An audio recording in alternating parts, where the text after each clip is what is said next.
నీవు ఈ పరిశుద్ధ గ్రంథాన్ని చూచేటప్పుడు, చదివేటప్పుడు శరీర సంబంధమైనటువంటి ఆలోచన భావముతో చదివితే నీకు బైబిల్ అర్థం కాదు. శరీర సంబంధమైనటువంటి ఆశలు, కోరికలతో చదివితే బైబిల్ నీకు అర్థం కాదు. ఎందుకంటే ఈ బైబిల్ యొక్క లేఖనం శరీర సంబంధమైనటువంటి విధానత భావాలను సమకూర్చుకున్నటకు చేయబడలేదు. కానీ ఈ లేఖనాలకున్న శక్తి ఏమిటో, ఈ లేఖనాలకున్నటువంటి దైవ సంకల్పం ఏమిటో మానవుడు మొట్టమొదట తెలుసుకోవాలి. ప్రియులారా, చాలా మంది కూడా ఈ పరిశుద్ధ లేఖనాలను తీసుకెళ్ళేసి శరీర సంబంధమైన జీవితాలకు వాటిని మాదిరిగా చూపిస్తూ ఇదే సత్యము, ఇదే దేవుని నిర్ణయము, ఇదే దేవుని ఆలోచన అని పొరపడుతూ ఉన్నారు.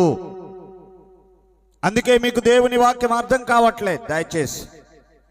అందుకే దేవుని శక్తిని మీరు ఎరుగక, దేవుని యొక్క సంకల్పములో మీరు చేరలేక, దేవుని సంతోషపరచలేక, దేవునికి ఇష్టకరమైన జీవితాన్ని భూమి మీద కొనసాగించలేక సాతాను చేతిలో పడి మోసపోతూ, నష్టపోతూ, కష్టాలు అనుభవిస్తూ అనేకమైనటువంటి ప్రమాదములు కొని తెచ్చుకుంటూ ఉన్నారు.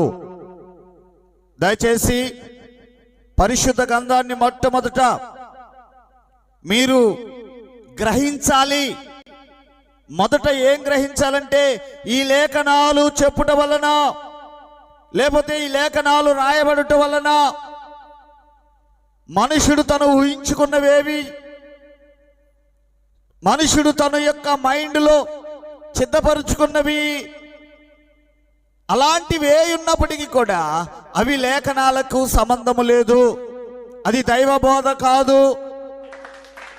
కాబట్టి పరిశుద్ధాత్మ అనుభవంతోను, పరిశుద్ధాత్మ శక్తితోను, అందుకే యేసు ప్రభు చెప్పాడు, పరిశుద్ధాత్మ శక్తి మీ మీదకి వచ్చినప్పుడు మిమ్ములను సర్వసత్యములోనికి నడిపిస్తుంది.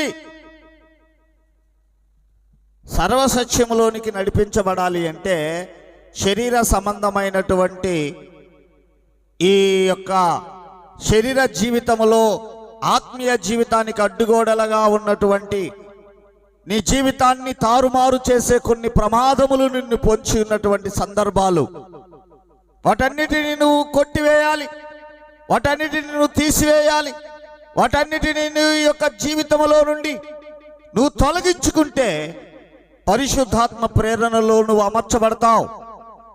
దైవ సంకల్పంలోనికి నువ్వు వచ్చేస్తావు. దైవ చిత్తాన్ని నెరవేర్చడానికి దేవుడు నీ పట్ల కలుగు చేసిన ఒక ప్రణాళికను నువ్వు నెరవేర్చడానికి నీవు దేవుని యొక్క పరిధిలో సమకూర్చబడతావు.